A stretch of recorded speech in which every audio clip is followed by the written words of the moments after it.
Bismillahirrahmanirrahim.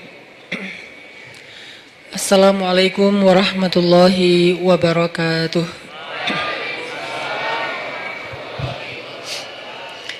Alhamdulillahirabbil alamin. Alhamdulillahilladzi arsala rasulahu bil huda wa dinil haq liyuzhirahu 'alad dini kullih. Wa kafa billahi syahida. Asyhadu an la ilaha illallah wahdahu la syarikalah wa asyhadu anna Muhammadan abduhu wa rasuluhu la nabiyya ba'dah. Allahumma salli wa sallim wa barik ala sayyidina Muhammad wa ala alihi wa sahbihi ajma'in. Rabbi shrah li sadri wa yassir li amri wahlul 'uqdatan min lisani yafqahu qawli. Ahlan wa sahlan min jadid. Selamat datang buat teman-teman semuanya yang pada malam ini kita bisa kembali berkumpul di suasana cuaca yang cerah alhamdulillah, sehingga di depan teman-teman bisa nongkrong sambil menikmati sajian hidangan Allah Subhanahu wa taala. Dan hidangan Allah Subhanahu wa taala adalah ilmu dan hikmah. Jadi makanan yang kita butuhin itu bukan cuman makanan fisik. Gizi ataupun vitamin, nutrisi yang dibutuhin oleh seorang hamba itu bukan hanya nutrisi fisiknya berupa makanan, minuman, obat, herbal, sayur segala macam, tapi juga semua kita membutuhkan nutrisi hati. Lebih jelasnya lagi nutrisi iman. Karena yang menjadi lemah bukan hanya tenaga kita, tapi iman kita juga bisa menjadi lemah. Yang menjadi futur atau ngantuk bukan cuma mata kita, tapi basirah kita juga bisa menjadi ngantuk. Yang menjadi lupa bukan hanya akal kita, tetapi juga zikir kita juga bisa menjadi lupa. Makanya kita butuh nutrisi atau maidatur rahman, hidangan Allah Subhanahu wa taala yang berbentuk hikmah dan ilmu, sebagaimana kita butuh juga hidangan nutrisi untuk kebutuhan fisik kita. Walaupun memang kita nggak perlu nutrisi, nggak harus memberi nutrisi hati kita dalam bentuk kajian ilmu setiap hari 3 kali misalnya. Nggak harus sih, kalau bisa lebih bagus, tapi nggak harus. Karena nutrisi hati ini bisa kita dapetin bukan cuma dengan duduk dalam majelis ilmu, bukan hanya duduk di dalam tongkrongan hikmah, tapi juga bisa kita dapetin dengan tilawah Al-Quran. Kita juga bisa dapetin itu dengan zikir. Zikir sesuai dengan masalah kita. Karena zikir kalau nggak sesuai dengan masalah tetap berpahala, cuman kurang berasa. Kayak kita lagi nggak lagi haus, tapi minumnya bukan air putih, minumnya misalnya kayak kopi gitu ya. Kalau teh tawar masih mending lah. Haus tapi minumnya kopi atau minumnya minuman yang berwarna. Jadi kayak belum memenuhi dahaga haus kita. Padahal kita lagi haus. Kalau kita lagi kayak agak pusing, oke, minum kopi. Enggak semua juga sih ya. Itu mas saya. Kalau pusing ngopi misalnya. Kalau haus minum air putih. Kalau misalnya kayak lagi manja minum susu gitu. Kenapa Ustadz? Ya mungkin lagi kayak males aja yang berat-berat gitu kan. Atau lebih manja lagi jus gitu kan ya. Gak manja sih itu sehat. Ya lah pokoknya.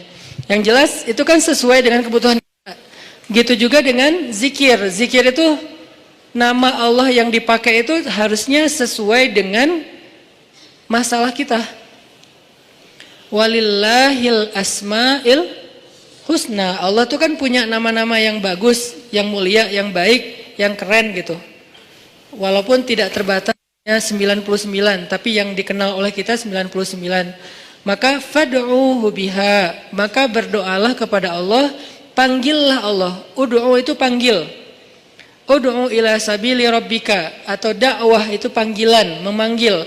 Berarti fad'uhu biha, panggillah Allah dengan nama itu. Jadi nggak harus selalu kita manggil Allah, ya Allah, boleh. Tapi ditambah juga, misalnya ya Jabbar. Panggilan buat siapa? Panggilan Allah, tapi buat memanggil Allah buat orang yang lagi apa? Yang lagi sakit hati. Pernah manggil ya Jabbar pas lagi sakit hati? Makanya sering sakit hati. Jabbar itu panggilan untuk orang yang lagi sakit hati, habis dikecewain. Dikecewain oleh apa? Banyak lah, tergantung circle kehidupan kita ya.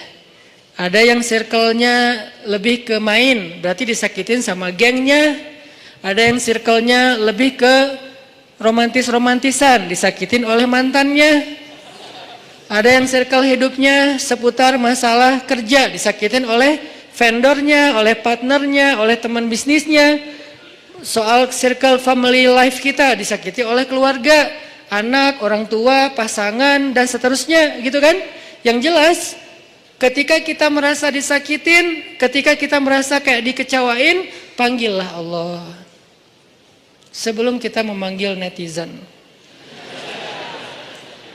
Kan kita suka manggil netizen dulu ya.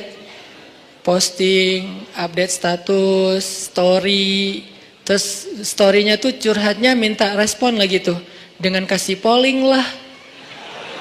Dengan request lah gitu kan. Baiknya gua putusin atau enggak ya, request gitu. Semuanya putusin, terus dia bingung. Gimana ya. Nah, sebelum kita istisyarah kepada netizen, karena netizen itu istisyarah, bukan istifta, bukan istikharah. Yang paling tinggi itu kan derajatnya dari 3 level. Meminta pendapat, nomor 1 tuh istikharah, minta pendapat Allah. Kedua, istifta, minta pendapat ulama, orang yang berilmu. Ketiga, istisyarah, minta pendapat orang yang lebih bijak dan berpengalaman, termasuk kepada teman kita atau followers kita atau geng kita, itu istisyarah. Sebelum kita istisyarah netizen, ya ayyuhal netizen, sebelum kita pakai kalimat itu, atau ya ustaz, bahkan sebelum ustaz, ya kiai, ya syekh, maka ya Allah. Panggil Allah Subhanahu wa ta'ala. Manggilnya gimana Ustadz? Salah satunya selain kata Allah pastinya, karena itu kalimat yang paling mulia, kita juga bisa manggil tematik. Ya Jabbar. Ya Jabbar itu bisa 2. Sebetulnya 3 maknanya Jabbar, tapi yang lebih common tuh 2.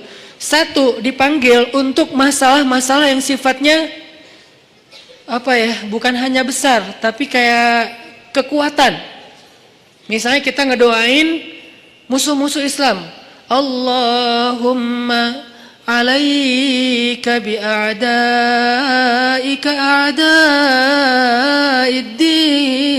a'da'iddin. Allahumma alaika bil kuffar. Allahumma alaika biz zalimin. Ya Allah, kami serahkan kepadamu orang-orang zalim itu, gitu kan? Orang-orang zalim. Baru kita mengatakan, ya Jabbar. Pasangannya biasanya, ya Qahar. Ya Jabbar, ya Qahar. Arti Jabbar dalam konteks itu, yang perkasa, yang memaksa. Ya Qahar, yang menaklukkan. Sehingga dipakailah kalimat Jabbar, Qahar, Aziz, kan kata-kata yang nama-nama yang apa? Yang perkasa gitu, untuk doa-doa yang sifatnya biasanya dipakainya dalam kondisi terzolimi. Ini doa-doa orang yang terzolimi. Kayaknya nggak perlu dihafal juga sih. Bukan nggak perlu dihafal, nggak perlu dipakai. Kenapa? Berharap kita tidak mendoakan orang yang zolim, kecuali yang dizolimi dalam urusan agama.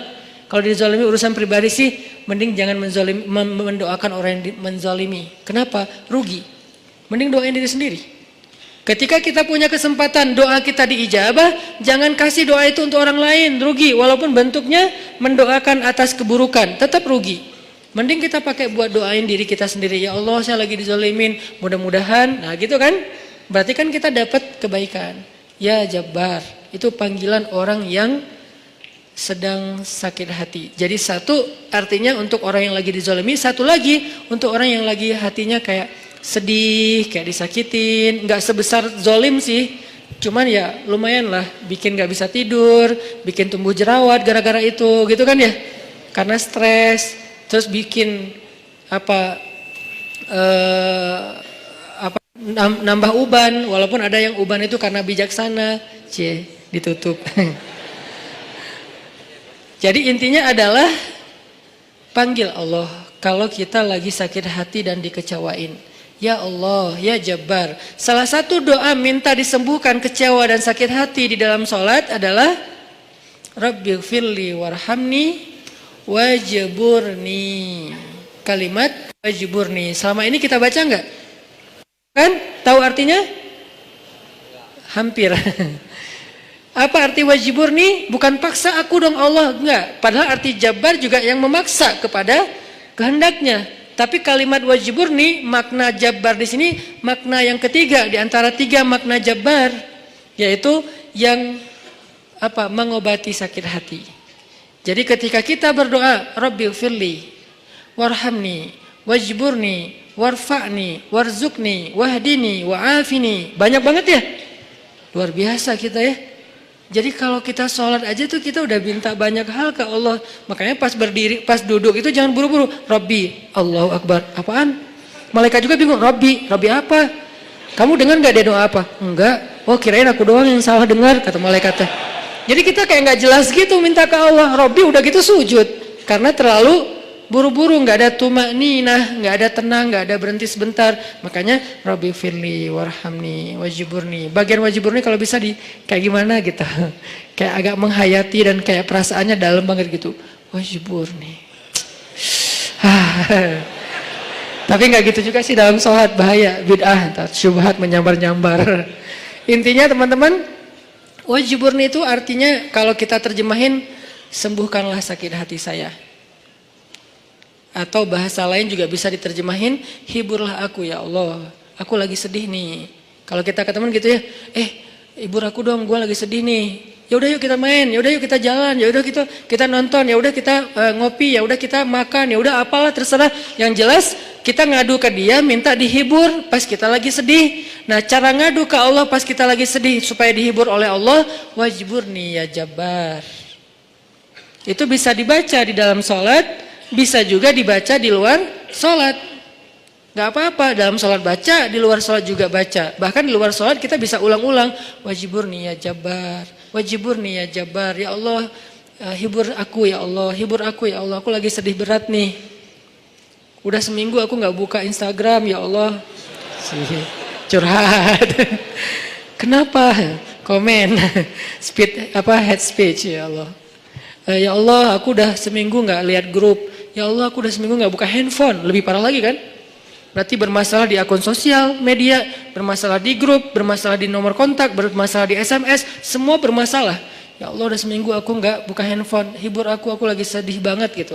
Nah, minta ya Jabbar, wajburni ya Jabbar, wajburni ya Jabbar. Entar Allah akan hibur kita. Hiburan Allah lebih baik daripada hiburan yang diberikan oleh makhluk. Hiburan makhluk itu kadang-kadang modal. Kalau nggak modal di awal, modal di akhir. Modal di awal, dia ngajak nonton, kita yang bayar.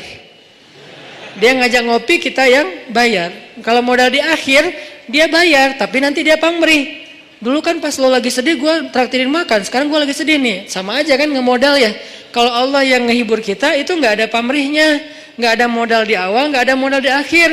Terus kenapa kita cepat dan begitu spontan minta hiburan dari makhluk, begitu spontan minta curhat kepada makhluk, begitu spontan manggil nama makhluk, tapi kurang spontan memanggil nama ya Jabbar, nama Allah Subhanahu wa taala.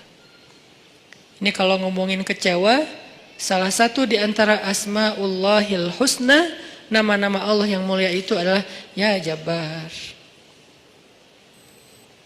Sehingga kekecewaan itu jadi jalan buat kita untuk lebih akrab sama Allah. Kan kita tuh kayak, mungkin saya aja yang ngerasa gini, tapi banyak juga sih yang curhat kayak gitu. Kita tuh sering ngerasa akrab sama Allah tuh pas lagi ada masalah kan ya. Kalau lagi nggak ada masalah kayak kita tuh plain banget gitu hubungan sama Allah. Kayak misalnya hayya 'alas shalah biasa aja. Oh ya udah azan. Itu paling soleh tuh. Di bawahnya dikit, kok azan sih baru jam berapa? Di bawahnya dikit, kok azan sehari berapa kali sih, kok sering banget gua dengar. Padahal cuma 5 kali. Dia kayak berasa sering banget gitu dengan azan gitu kan ya. Paling soleh juga, oh udah azan gitu kan. Tapi kalau lagi ada masalah, kita tuh kayak apa? Kayak perasaannya tuh kayak ini banget, sensitif banget dan akrab gitu sama Allah. Hayya 'alas shalah.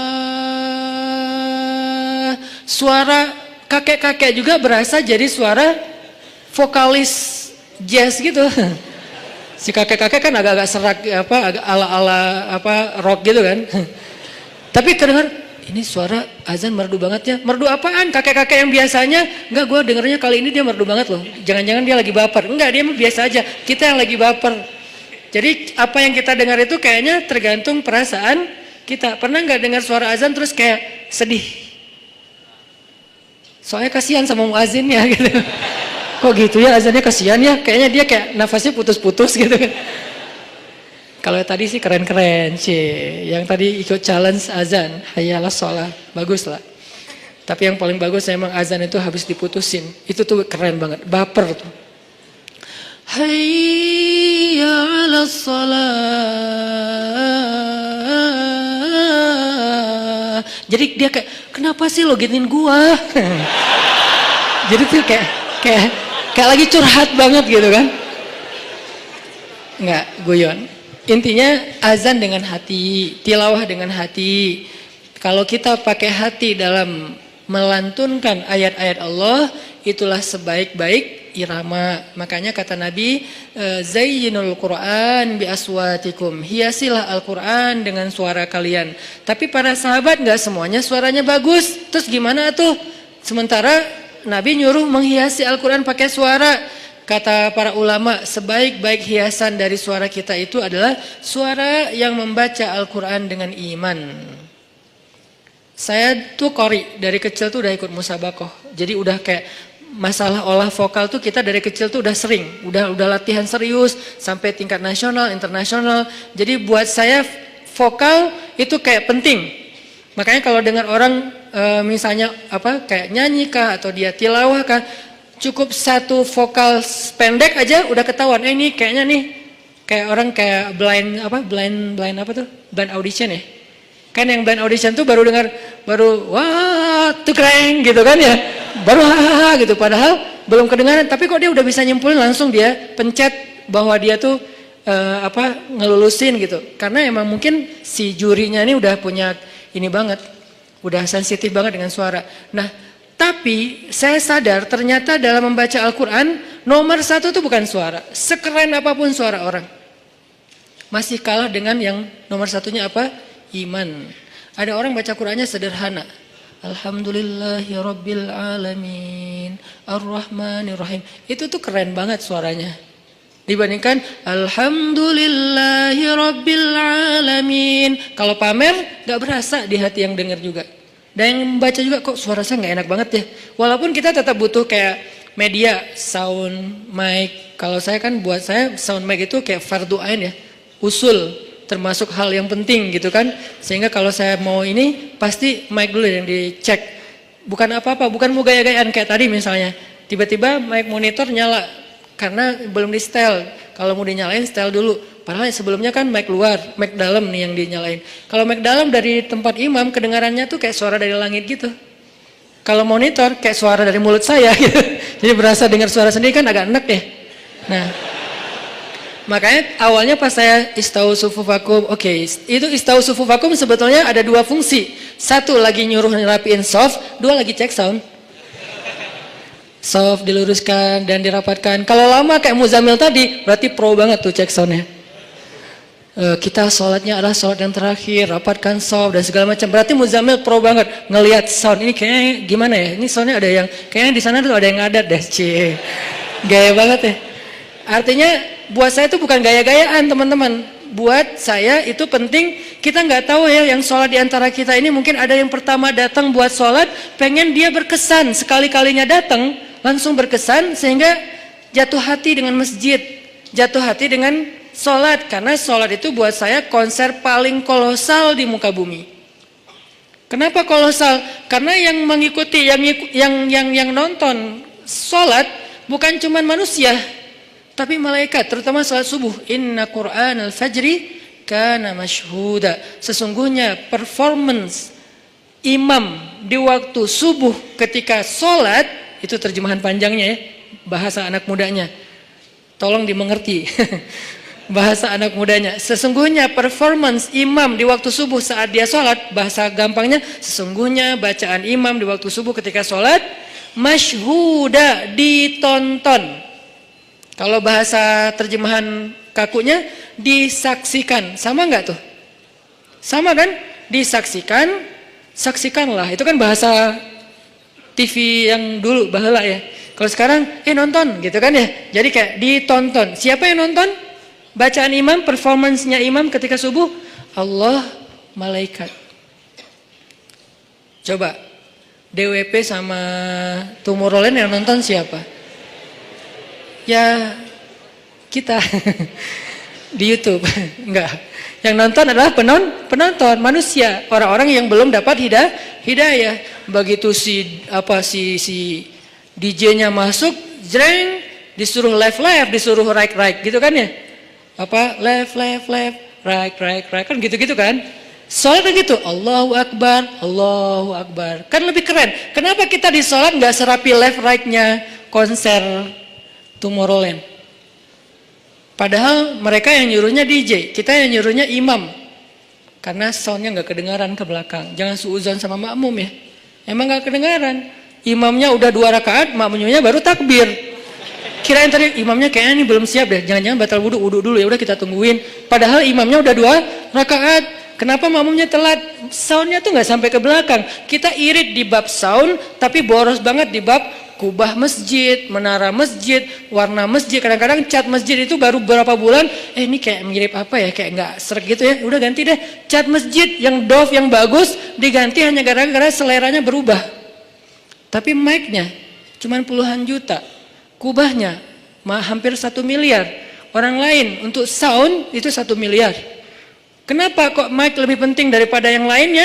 Karena inilah activity nomor 1 di dalam masjid kan. Performance nomor 1-nya kan di mic oleh 2 talent. 1 imam, 1 lagi muazin. Muazin penting, imam penting. Muazin manggil orang di luar supaya datang. Imam biar bikin orang di dalam itu nggak nyesel udah datang. Muazinnya keren, imamnya nggak keren, kan kayak nyesel gitu ya. Kirain tadi azan sholatnya seru, gitu kan? Kenapa nggak seru? Soalnya bacaannya salah-salah, suaranya kayak putus-putus gitu, kayak keselak lagi, imamnya kasihan, gitu kan? Kita di belakang, aduh, udah lah Pak, kasihan Pak, udah aja ruku dah, gitu kan ya? Kayak nggak tega gitu imamnya. Tapi muazinnya bagus, makanya dua-duanya penting. Talent 1 muazin, talent 2-nya imam. Hayya 'alas shalah.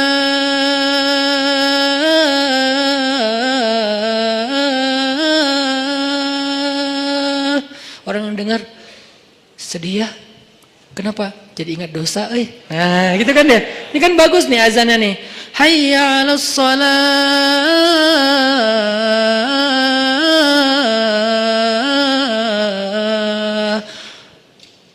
Surga tuh kayaknya indah juga ya dengar suara mah. Baru dengar suara, panggilan belum. Salamun salam. Ya ayyuhal mu'minun. Ya ibadallah. Panggilan malaikat. Kan suara malaikat pastinya keren ya. Gak ada yang fales dong malaikat. Masa malaikat fales? Udahlah gua aja yang manggil. Kenapa? Lo suaranya fales kata malaikat. Kan gak mungkin kan? Panggilan yauma yunadil munadi mim makanin qarib. Hari ketika malaikat memanggil manusia dari tempat yang dekat. Tahukah kita apa tempat yang dekat? Tempat yang dekat itu adalah Masjid Al-Aqsa. Hari ketika malaikat berdiri di titik Masjid Al-Aqsa sekarang, memanggil seantero padang mahsyar, halummu ilayya, kumpul kalian semuanya di sini, kata malaikat. Jadi azan yang keren itu azan yang mengingatkan orang kepada dosa, azan yang mengingatkan orang kepada akhirat, dan itu nggak bisa kalau nggak pakai hati. Nggak perlu ngeluarin 100% vokal, cukup 60%-nya aja. 30% dibantu sama sound. 10%-nya dipakai, 40%-nya dipakai dengan perasaan. Makanya saya senang banget kayak dulu masa masih punya halakoh kecil sama teman-teman, termasuk ada Muzamil, anak-anak ITB, kita kan kayak belajar dulu? Muzamil mana Muzamil? Oh ada, belajar makomat sama dulu sebelum ada pemuda hijrah, makomat sama belajar azan. Kita kayak mengcover. Jadi bukan cuma lagu yang di cover, kita mengcover azan. Cover azan Masjidil Haram Dagriri. Dagriri itu azannya tuh menurut saya azan of the year. 2018 azan terbaik itu nanti cari di YouTube, azannya Hamdi Ad-Dagriri kalau nggak salah namanya. Nanti azannya Al-Aqsa. Azan Al-Aqsa itu kayak lagi curhat. Al-Aqsa itu udah dirampas, kami itu teraniaya, kemana kalian wahai kaum muslimin, gitu. Seolah-olah tuh kayak manggil kita gitu. Dari irama-irama yang dipilih kan.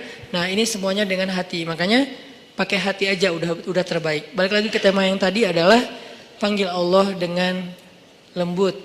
Nidaan khafiyya. Zikru rahmati rabbika abdahu Zakaria. إذ نادى ربه نداء خفيا. Ketika dia nada rabbah. Apa arti nada rabbah? Nada itu bahasa Arab, terus jadi bahasa Indonesia, nada, tapi beda arti. Nada artinya memanggil. Nada dering, panggilan. Dering panggilan, itu bahasa Arab. Iznada rabbahu nidaan khafiyya. Nada yunadi nidaan. Nida panggilan. Jadi kalau ada yang namanya nida itu adalah panggilan. Makanya kalau dia panggil, panggilan kamu siapa? Panggilan aku nida gitu. Itu panggilan, iya nida, iya panggilan ya. Rame gitu. Kalau ngerti bahasa Arab, kalau ngerti ya sama aja sih. Nah, yunadi nada rabbahu nidaan khafiyya, memanggil dengan khafi. Khafi itu kayak lirih. Ya Allah, gitu pelan-pelan. Terus khusyuk manggilnya, berperasaan manggilnya, bukan ya Allah. Itu mah kaget kali ya, bukan manggil Allah karena dia lagi curhat. Kalau mau curhat, ya Allah. Coba jadikan ya Allah ini kata favorit kita deh. Dan jangan tunggu bermasalah baru lembut suaranya. Kalau lagi senang kayak ya Allah. Enggak gitu sih. Kita lagi senang itu juga butuh Allah, teman-teman, yang kayak pekan yang lalu kan. Kita butuh Allah itu bukan pas lagi susah doang. Sarra dan dharra. Iza asabatuhum sarra wa iza asabahum dharra, sama-sama butuh Allah. Butuh Allah ketika susah, jelas kita paham. Butuh Allah ketika senang artinya apa? Supaya kesenangan yang Allah kasih itu jadi barokah, mubarak, jadi bertambah manfaat, jadi bertambah kebaikan, enggak jadi sia-sia. Nah, kalau nikmat yang Allah kasih, kesenangan yang Allah kasih malah jadi bikin kita sia-sia, itu malah jadi musibah. Sehingga kita butuh Allah supaya dituntun, ya Allah saya punya rezeki ini diapain ya? Supaya bermanfaat nih. Kemana saya harus memberikan rezeki ini? Ke keluarga, ke diri saya sendiri untuk kebutuhan, siapa lagi? Allah tuntun. Supaya kalau Allah tuntun, ketika kita mengalokasikan harta, rezeki, nikmat yang kita dapatkan, itu semuanya untuk kebaikan. Fa'ammal yatima fala taqhar, wa ammas sa'ila fala tanhar, wa amma bi ni'mati rabbika fahaddits. Kalau enggak, alhaakumut takatsur. Celaka gara-gara takasur, justru banyak nikmat yang Allah berikan. Jadi teman-teman, poin pertama, bab kecewa, kalau kita kecewa, saya yakin semuanya pernah kecewa dan mungkin masih akan kecewa atau bahkan lagi kecewa sekarang. Kelihatan dari muka-mukanya. Kecewa sama saya. Kenapa ceramahnya lama sekali? Jadi kalau lagi kecewa, apa poinnya tadi? Panggillah Allah.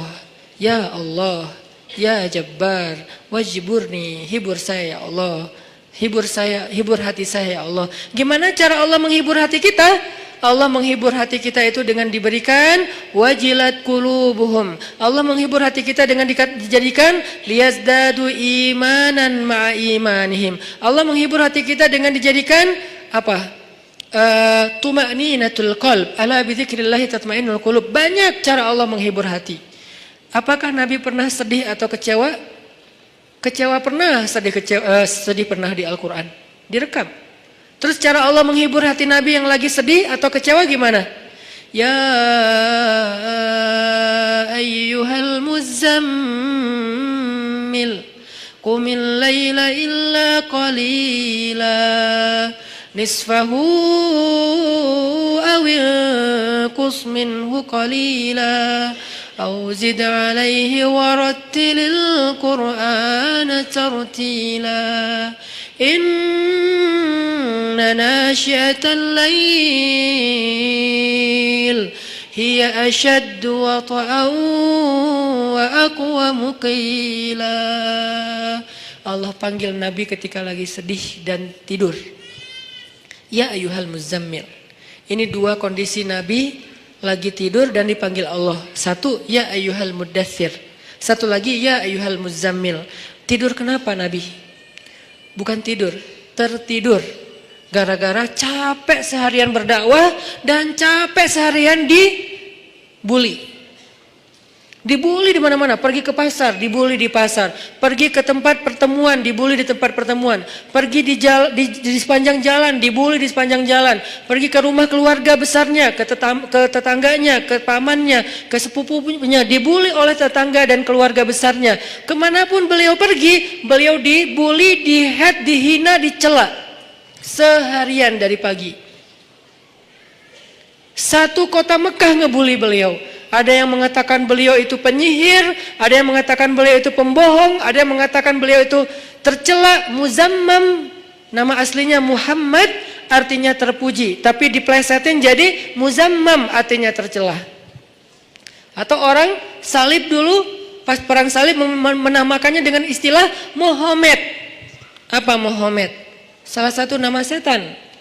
Jadi dipanggil Muhammad, dipanggil Muzammam, dipanggil sahir, dipanggil majnun, orang gila, dan banyak lagi yang nggak direkam secara diksi oleh Al-Quran, karena emang Al-Quran ini memilih banget diksinya, tapi secara simbolik Al-Quran nunjukin bahwa inilah celaan-celaan yang diterima Nabi berhari-hari dari pagi sampai malam. Pulang malam-malam ngomong ke Khadijah, Khadijah zammiluni, Khadijah selimuti aku, selimuti aku.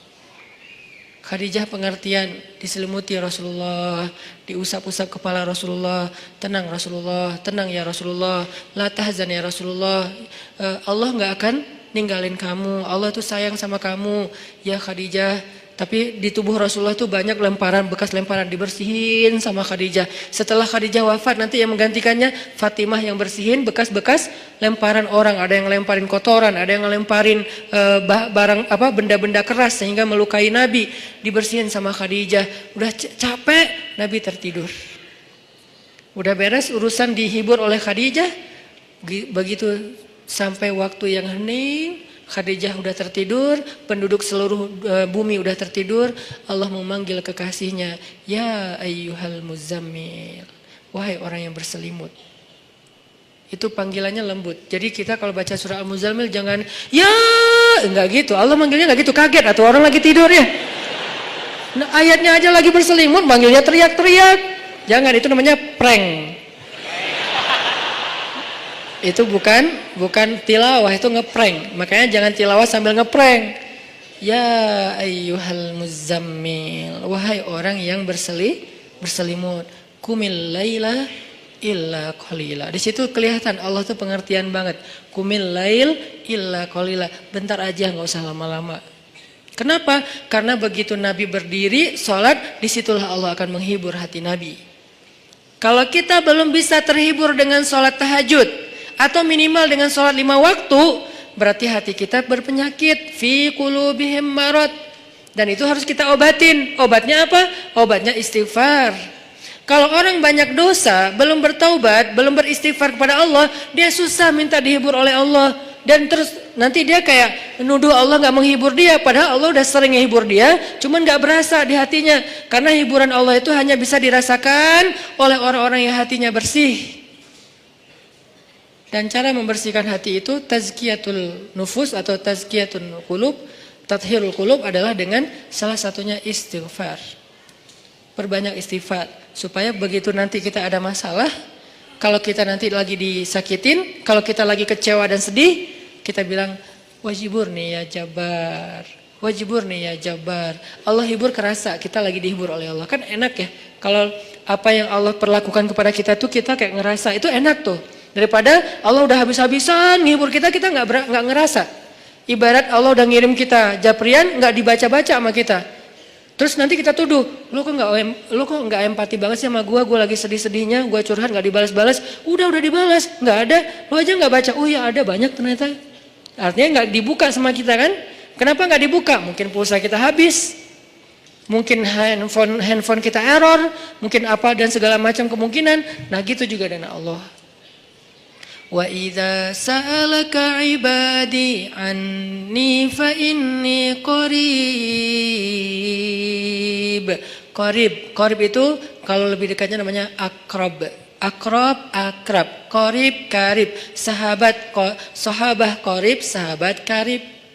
Itu bahasa Arab. Kan saya sering nge-mention bahwa ini dari bahasa Arab, bahwa biar kita tahu identitas bahasa kita itu sebetulnya sebagian besar diambil serapan dari bahasa Arab. Terus siapa yang merangkai bahasa Indonesia dari bahasa Arab kalau bukan ulama? Jadi nggak bisa dilepaskan antara ulama dengan Indonesia, antara ulama dengan kebangsaan, antara ulama dengan nasionalisme. Toh bahasa nasional kita dibentuk oleh ulama, buktinya serapannya 90% itu bahasa Arab. Sebagiannya benar terjemahannya, sebagiannya keliru, tapi tetap aja bahasa Arab. Makanya kenapa saya sering mention itu bukan mau di Arab-Arabin biar gaya, biar kelihatan ustadz gitu, enggak. Kalau mau kelihatan Arab banget saya banyakin Arab emang itu mah. Ini enggak lagi kayak gitu. Lagi pengen menarik benang sejarah kalau bahasa kita itu emang sebetulnya bahasa Arab yang diserap. Jadi kalau ada yang agak alergi tentang Arab, saya pikir ini berlebihan. Kita nggak alergi terhadap ras, mau Arab kayak, mau Eropa kayak, mau Afrika, mau apa, ya kan itu semuanya takdir Allah kan. Emang kita bisa minta diciptain sebagai orang apa? Nggak bisa kan? Ya Allah saya pengen diciptain sebagai orang apa ya enaknya. Ini deh orang Rusia, tinggi, putih, rambutnya pirang. Ya Allah saya pengen diciptakan sebagai orang Afrika. Kenapa? Biar tawadu. Nah, enggak gitu juga sih. Jadi kita nggak bisa request gitu kan ya. Dan orang Afrika pun sebetulnya sekarang kan jadi keren ya. Orang kulit hitam keren nggak sih? Berasa sekufu, segolongan. Kalau orang kulit hitam didiskriminasikan nggak keren, kasihan atuh.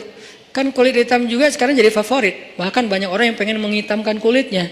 Ini artinya ya nggak bisa request mau jadi orang apa, sehingga kita nggak boleh benci golongan ataupun ras, karena dia diciptakan kayak gitu tuh bukan pengennya dia, itu namanya sunnatullah dan takdir, itulah ketentuan Allah. Kalau kita cela rasnya, berarti kita mencela pencipta ras itu, yaitu Allah Subhanahu Wa Taala.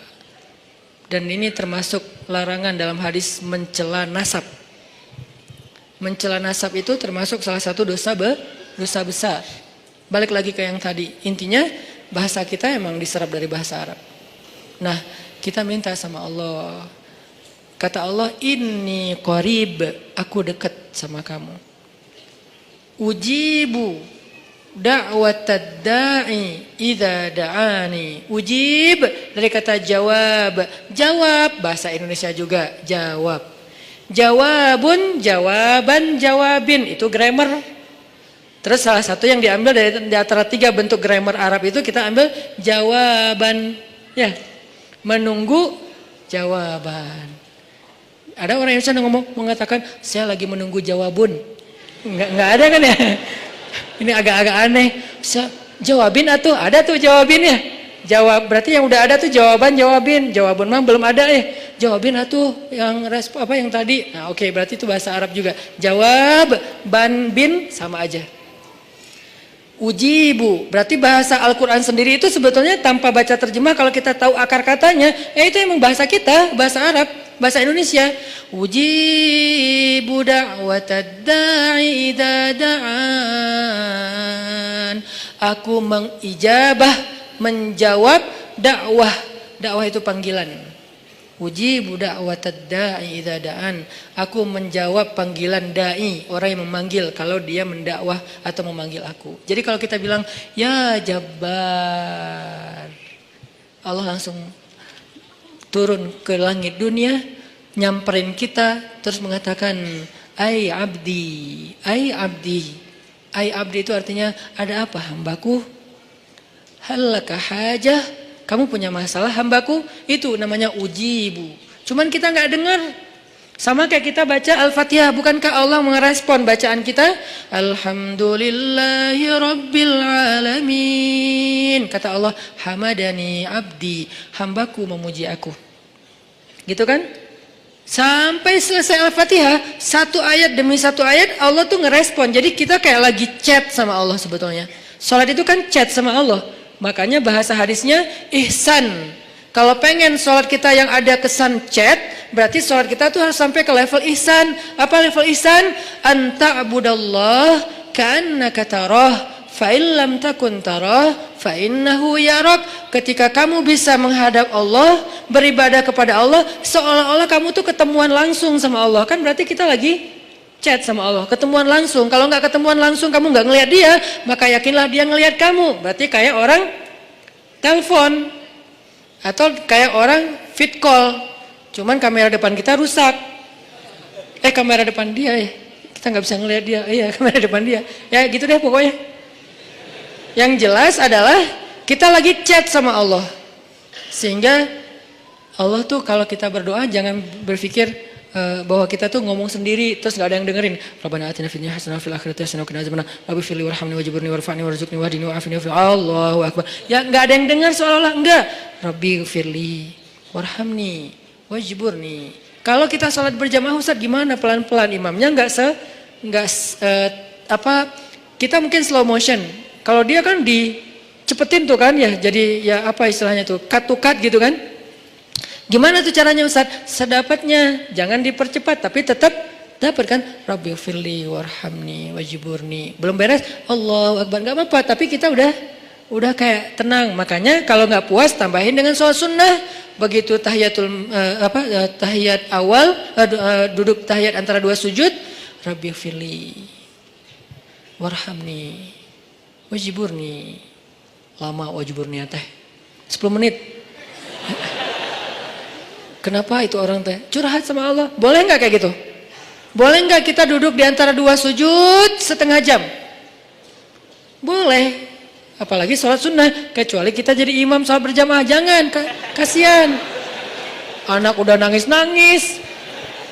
Terus suami udah nunggu di depan ngeklakson-klakson. Terus sales udah habis promonya. Kan nggak konsen sholatnya. Makanya kalau jadi imam yang bijak, ambil pertengahan. Makanya bacaannya juga jangan terlalu panjang. Kalau sholatnya sholat 5 waktu. Tapi terutama kecuali subuh yang paling panjang. Kalau sholatnya sholat tarawih, namanya juga tarawih dari kata roha. Roha bahasa Indonesia, rehat. Jadi tarawih itu artinya berehat-rehat. Kalau sholat tarawihnya sampai keringetan, namanya bukan berehat-rehat. Itu mah lagi nge-gym. Tarawih keringetan, harusnya kan tarawih itu kan tadi keringetan terus gara-gara tarawih jadi nggak keringetan ya. Itu kayak apa ya? Kayak bukan pemanasan, pendinginan. Gitu deh pokoknya. Jadi tarawih itu Allahu Akbar. Wah, mulai istirahat nih. Kalau ada yang ngomong, pengen istirahat, kenapa? Habis tarawih. Ini aneh. Tarawih itu kan istirahat. Kenapa kita istirahat habis istirahat? Ada dua kemungkinan. Satu, kita tarawihnya nggak benar. Kedua, imamnya yang mungkin terlalu buru-buru. Tapi di Indonesia kalau imamnya nggak buru-buru, nggak jadi ngehit.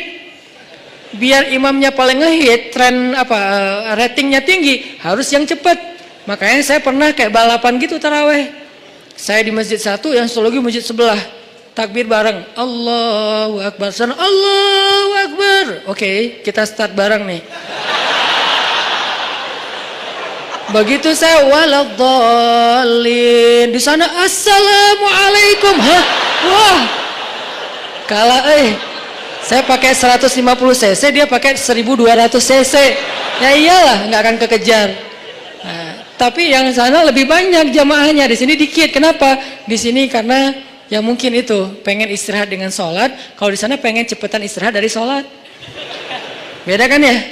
Nah, balik lagi. Kita bacanya tenang. Boleh wajiburni, warfa'ni, warzukni, wahdini, wa'afini, wa'fu anni. Allahu Akbar. Sujud lebih lama lagi. Karena sujud itu lebih freestyle. Freestyle doanya, bukan freestyle bentuknya. Masa sujud mau gini terus. Ya enggak sih. Freestyle doanya. Maksudnya freestyle doa tuh boleh baca doa apa aja selama itu kebaikan.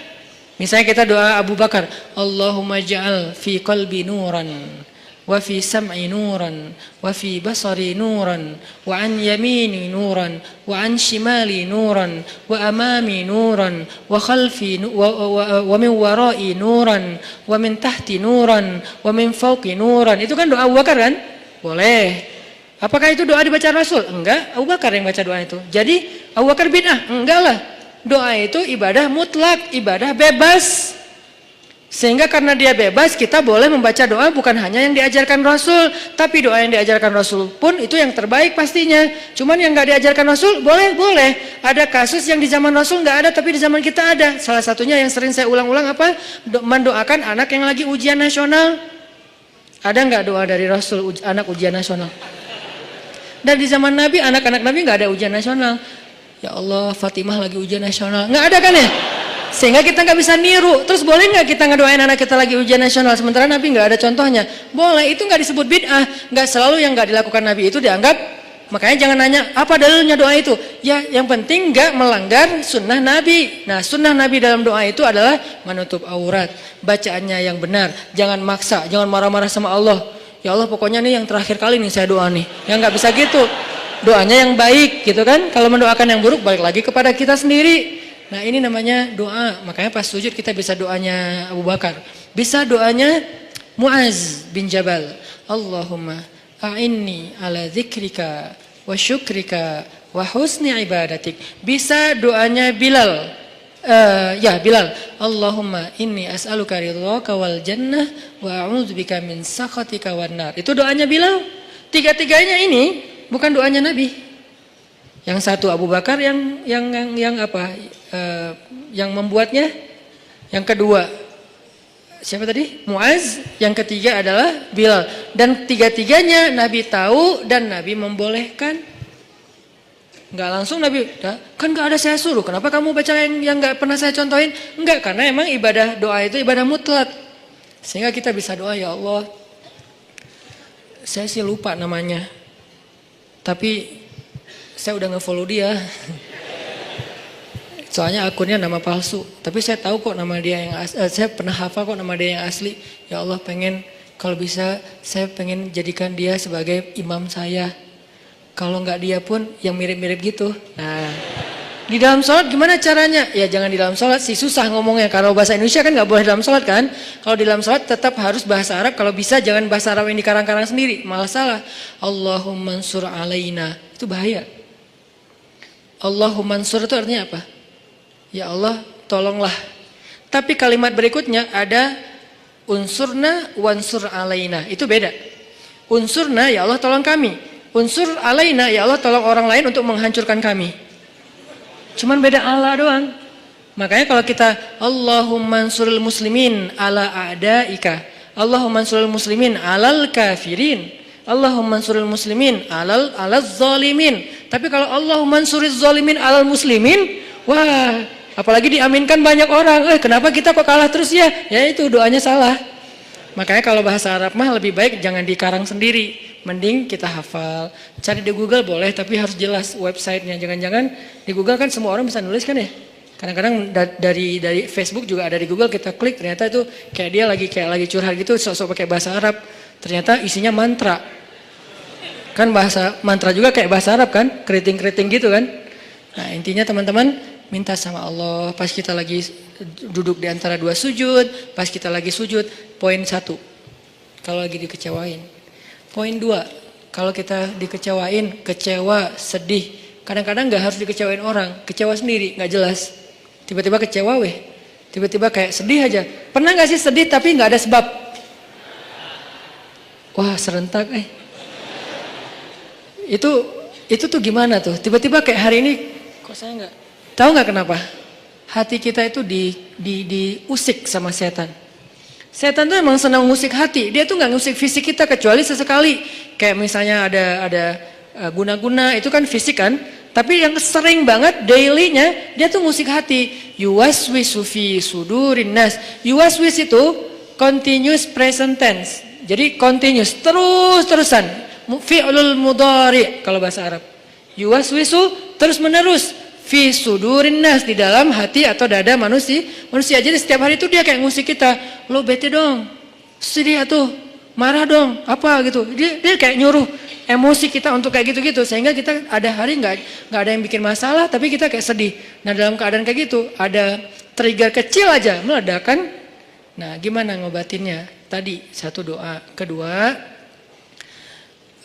kalau kita lagi sedih kayak gitu, coba selain minta kepada Allah Subhanahu Wa Taala, belajar untuk membiasakan amal favorit kita itu, hobi kita itu hobi yang bentuknya ibadah.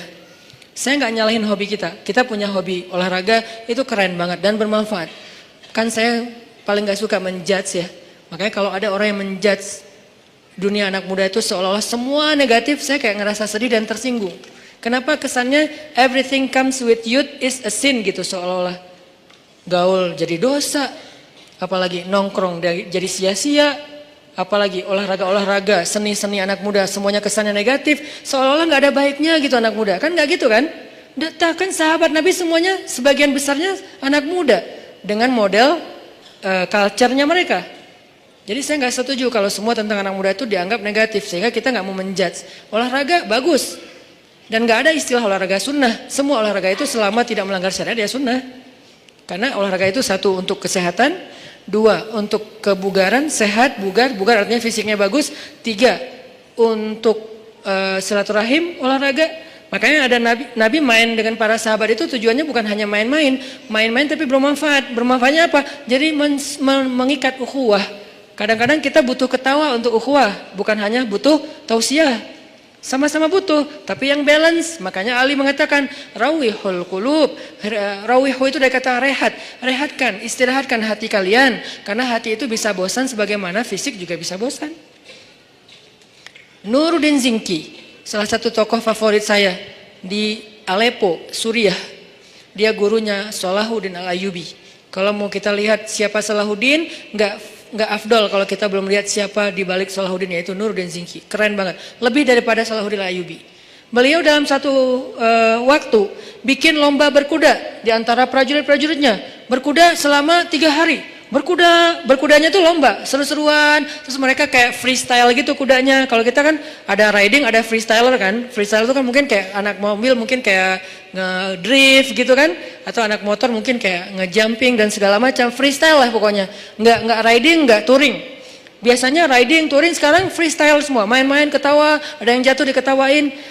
Ketika ada orang yang ahli ibadah, bukan ahli dakwah, ini bedanya ahli ibadah sama ahli dakwah. Ada orang ahli ibadah mendengar berita ini, kalau Nuruddin lagi bikin acara freestyle kuda, ahli ibadah ini kemudian mengirim surat kepada Nuruddin Zinki. Isi suratnya apa? Nuruddin, ittaqullah. Kan orang kalau ngomong idealis tuh kesannya dia paling benar ya. Pakai ayat, pakai hadis, kesannya dia benar dan kita salah. Jadi kita jadi tiba-tiba kok saya jadi salah ya? Gitu, ittaqullah, langsung menjudge. Takutlah kamu kepada Allah. Seolah-olah Nuruddin baru bikin dosa. Kalimat ittaqullah itu kan kalimat kepada orang yang baru bikin dosa. Ittaqullah, istaghfirillah, tub ala Allah. Jadi kayak kamu tuh dosa banget, takut sama Allah, gitu kesannya. Nuruddin, ittaqullah, takutlah kamu kepada Allah. Yang kamu lakukan ini semuanya sia-sia. Waktu kita itu nanti akan dimintai pertanggungjawaban setiap detiknya, panjang. Keluarin ayat, keluarin hadis. Faman ya'mal mithqala dzarratin khairan yarah wa man ya'mal mithqala dzarratin syarran yarah wal asri innal insana lafi khusr. Semua ayat keluar, semua hadis keluar. Kesannya Nuruddin itu main-main dan sia-sia.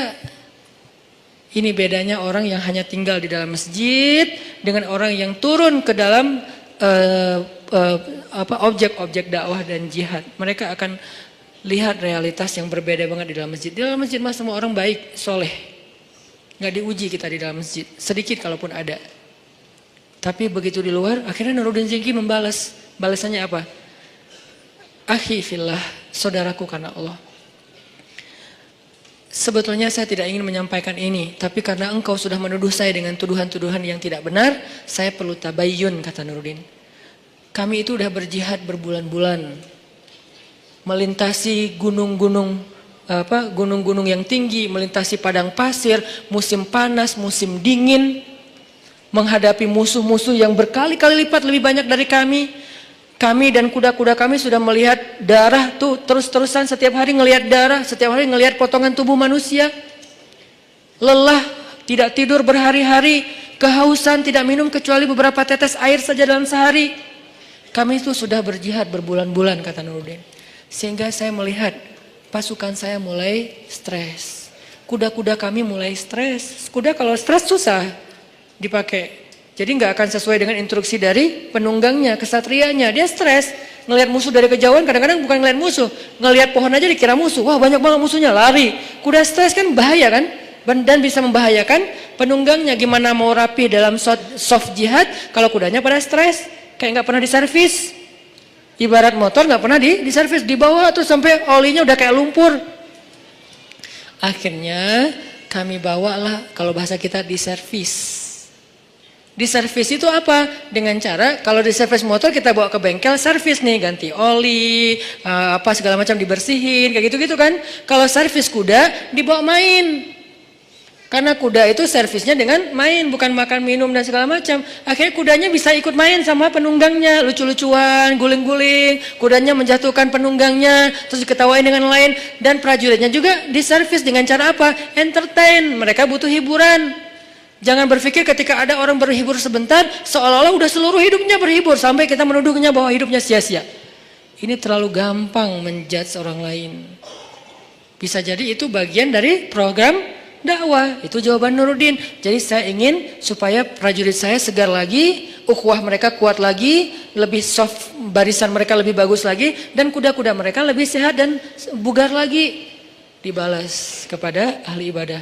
Baru kemudian ahli ibadah, ya tapi kan gak harus gitu juga. Oh panjang, akhirnya gak beres. Ya namanya juga orang kalau udah dengki. Sama dengan Fudail bin Iyad dengan Ibnu Mubarak. Fudail bin Iyad ahli ibadah di dua Masjidil Haram. Masjid Nabawi dia ahli ibadah dan mengajar di Masjid Nabawi. Di Masjidil Haram juga dia ahli ibadah dan mengajar di Masjidil Haram. Tapi nggak pernah keluar dari masjid. Sehingga yang dia tahu realitas dunia ini hanya realitas masjid. Tentang sholat harus rapi. Tentang kalau sholat kita sunnah sendiri harus pakai sutro. Itu kan realitas-realitas dinamika masjid kan. Tentang waktu azan itu jangan diburu-buru, antara azan dan iqamah itu dikasih jeda waktu. Kemudian masalah menutup aurat dalam pakaian sholat. Kemudian masalah kenceleng. Itulah realitas masjid. Sangat mungkin belum banyak. Ketika keluar dari masjid, realitasnya tuh beragam. Nggak sesederhana masjid, rumit. Kalau di dalam masjid itu sederhana realitasnya. Sehingga nggak butuh pemikiran rumit untuk menyelesaikannya. Di luar masjid itu rumit banget. Baru aja di teras masjid udah rumit. Masalah sendal ketuker. Kalau ketukernya dengan yang lebih bagus sih bukan masalah, nggak akan ngomong, diem-diem aja. Ini masalah ketukernya dengan yang ya gimana gitu. Nah, akhirnya ini nih yang jadi realitas, apalagi keluar dari pintu masjid. Udah keluar pintu masjid, tangga masjid, keluar tangga masjid, parkiran masjid. Di parkiran udah realitas, baru datang udah lihat mobil atau motor udah kebaret. Wah nih tadi karena motornya desak-desakan, spion kita lah, atau bodi motor kita yang baru lah udah coret-coret. Atau mungkin motor kita posisinya kok nggak enak gitu, di tengah kena hujan. Padahal tadi perasaan parkirnya di atasnya ada atap, sekarang kena hujan jadi basah, padahal habis dicuci segala macam. Itu udah realitas. Sehingga ketika Ibnu Mubarak melihat Fudail bin Iyad asik aja mengajar di dalam masjid, Ibnu Mubarak mengirim surat kepada Fudail bin Iyad yang kemudian jadi nasyid, jadi lagu. Ya abidal haramain, wahai hamba yang beribadah di dua Masjidil Haram. Ya abidal haramaini law absartana la'alimta annaka bil ibadati tal'abu. Wahai orang yang beribadah di dua Masjidil Haram siang dan malam, tahajud, itikaf, tilawah, ngajar ilmu. Kalau kamu melihat apa yang kami lakukan di luar sini, maka kamu akan menganggap ibadahmu itu cuma main-main. Padahal udah di Masjidil Haram dan di Masjid Nabawi, tapi masih dianggap main-main. Kalau dibandingkan dengan apa? Dibandingkan dengan dakwah dan jihad.